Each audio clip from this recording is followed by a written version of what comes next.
На 2 дена пред доделувањето на мандатот за формирање на нова влада по одржаните предвремени парламентарни избори, ДУИБС и Алијансата за албанците ја објавија заедничката платформа која ќе биде нивна основа во преговорите за создавање на нова влада.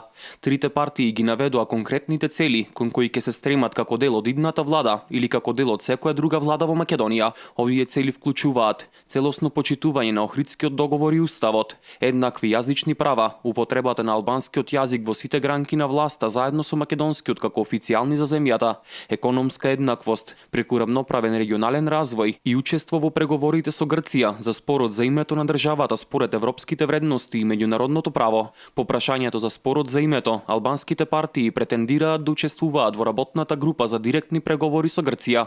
Заедничката платформа на албанските партии во Македонија произлезе непосредно по средбите со Рама во Тирана и Тачи во Приштина.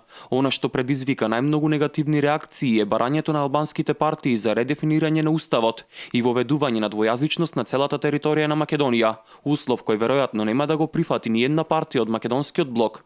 Во текот на изборната кампања и од ВМРО ДПМНЕ и од СДСМ беше посочено дека тие нема да прифатат двојазичност на целата територија на земјата и промена на уставот, бидејќи албанскиот јазик е во употреба секаде во земјата, каде процентот на етничките албанци е над 20%.